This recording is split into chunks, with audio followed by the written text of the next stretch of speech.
মিথ্যা কথা বললে দুনিয়াতেই 5টি রোগ হয়। আমরা অনেকেই কিন্তু মিথ্যা কথা বলি, মনে রাখবেন, झूठ बोलना कबीरा गुनाह है और एक कबीरा गुनाह जहन्नम जाने के लिए काफी है। মিথ্যা কথা বলা হচ্ছে কবিরা গুনাহ, আর একটা কবিরা গুনাহ জাহান্নামে যাওয়ার জন্য যথেষ্ট। এজন্য মিথ্যা কথা যারা বলে তারা কিন্তু অনেক ভয়ঙ্কর অপরাধ করে। কিন্তু দুঃখজনক হলেও সত্য, আমাদের ম্যাক্সিমাম মুসলমান একেবারে ফজর থেকে নিয়ে দেখা যাচ্ছে ঘুম থেকে উঠার পর থেকে নিয়ে ঘুমানোর আগ পর্যন্ত কথায় কথায় মিথ্যা বলে। এই মিথ্যা বলা থেকে দূরে সরে আসতে নবী সাল্লাল্লাহু আলাইহি ওয়াসাল্লাম জানিয়ে দিয়েছেন, এই মিথ্যা কথার দুর্গন্ধ হচ্ছে এত বেশি, যদি এই মিথ্যা কথার দুর্গন্ধের কারণে দেখা যাচ্ছে ফেরেশতারা তার থেকে 100 হাত দূরে থাকে, 100 মাইল দূরে থাকে। সুতরাং এই মিথ্যা কথা কখনো বলবেন না। মিথ্যা কথা বললে দুনিয়াতেই আপনার 5টি রোগ হবে। 1 নাম্বার হচ্ছে আপনার চেহারার সৌন্দর্য নষ্ট হয়ে যাবে, চেহারার যে বিউটি আছে, কিউটনেস আছে, এগুলো নষ্ট হয়ে যাবে, চেহারার সৌন্দর্য থাকবে না। 2 নাম্বার হচ্ছে আপনার অন্তর মরে যাবে, আপনার তখন ভালো কাজ আর ভালো লাগবে না।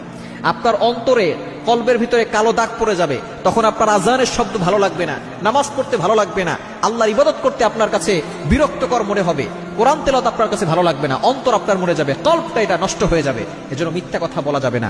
3 নাম্বার, যারা মিথ্যা কথা বলে তাদের দুশ্চিন্তা বৃদ্ধি পায়। দুশ্চিন্তা মনে হচ্ছে তাদের ভিতর থেকে কেমন যেন কখনো যাবেই না, এমন একটা অবস্থা হয়ে যাবে। দুশ্চিন্তা আস্তে আস্তে মানুষকে শেষ করে ফেলে।